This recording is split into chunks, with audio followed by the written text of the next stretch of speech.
Hey there, John Corrales here from the Locked On Celtics podcast, live streaming on Locked On Celtics, Locked On NBA, and Locked On Sports Today after the Boston Celtics miraculous 133-128 overtime win. I apologize.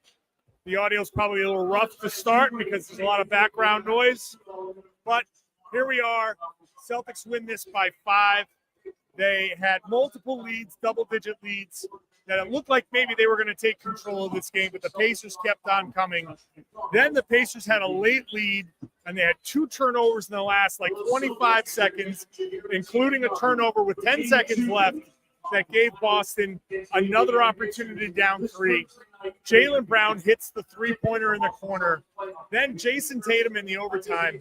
I can't stress enough how bad Jayson Tatum was. It looked like he was going through a career-defining loss. Not career-defining, but a real, it was going to be the type of loss that fueled every talk show for days. He shook off the struggles, got a bucket and one, hit the free throw, then hit a three-pointer, and then tacked on a couple of free throws at the end to finish with 36 points and seal the game in overtime. But I can't tell you how desperately the Celtics needed this.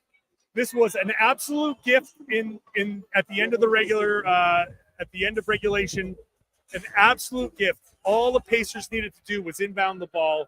All they needed to do was foul up 3 and not give the Celtics an opportunity. The Celtics, to their credit, took advantage and got the job done ultimately. There are no style points in the playoffs. This goes down as a win, not a pretty win, not something that they can build on necessarily. And we'll see how they recover and see if they can come back in game 2 and take control of the game when they have these double-digit leads. Look, the Celtics played great defense to start this game, and they had opportunities throughout the game, multiple runs where they did run great offense. At the end of the game, the Celtics couldn't get any stops, but I don't think it was necessarily about their defense. For the Celtics, it was about running bad offense in the fourth quarter. They got away from the ball movement that worked. They got away from the things that were getting them the good looks, the backdoor cuts, and then they just kind of went into too much ISO, too much mismatch hunting, and it was the Celtics misses that fueled the Pacers run. So I'm about to go back into the post-game session, and I'm sure Joe Mazzulla is going to talk about the offense leading to the runs, and they have to shore those up. The Celtics absolutely have to run good offense because the Pacers' defense is not good enough to stop them. So those stretches where Boston was up 10, 12, 13, if they had just run good offense and gotten some stops and gotten some easy buckets and gotten those good looks that they had been getting, then I don't think the Pacers would have come back. The Pacers, to their credit, were about to win this game with just an incredible shooting display from the mid-range. When you look at the final numbers here, the Celtics only hit 2 more three-pointers than the Pacers. The Pacers hit 53 shots compared to Boston's 47. So those are all 2-pointers. The Celtics, 24 free throws. I mean, that's going to be the story of the game on the Indiana side, where the Pacers took 9 to Boston's 24. That would have been a disaster. Honestly, 24 of 30 from the free throw line. If the Celtics lost this game with that big of a free throw disparity, that would have been an absolute disaster for Boston.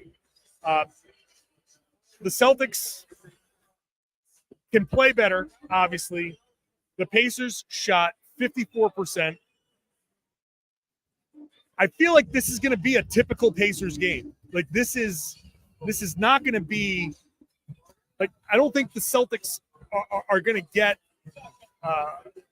much worse from the Pacers. Like, okay, they're not going to shoot 54%, 53.5% all the time, but they're gonna shoot very well a lot of the time. So I'm not going to look at this as any kind of outlier game from the Pacers. My big takeaway is Boston didn't do the things they needed to do offensively to hold off Pacers runs. The Celtics didn't do the things they needed to do when they were up 12 and 13 to extend that lead or prevent the Pacers from going on those big runs. The Celtics can play better, and they're going to need to play better. For the Pacers, this is a gut punch. They had this thing. They had this in their hands. The Pacers were going to win game one, and the stories were going to be about the Celtics collapsing and not being able to come through and not being able to execute down the stretch. Credit to Jaylen Brown, who had an amazing defensive game, hit that huge shot. He finished with 26 points on 10 of 20 shooting. That was the only three-pointer that he hit. An incredible game from Jaylen Brown. He deserves all the credit. Not all the credit, a lot of the credit. Derek White didn't play well. He can play a lot better. Shout out to Drew Holiday for kind of backpacking in the fourth quarter. He was huge. So I'm going to be back with a full Locked On Celtics podcast. It's late. This is an 11 o'clock. We're wrapping up at 11 o'clock here. And there's a lot of post-game, and there's a lot to talk about.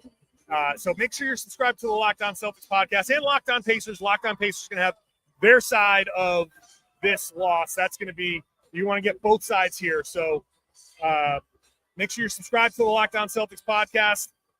Thank you for watching here on the Locked On Celtics, Locked On NBA, and Locked On Sports Today feeds.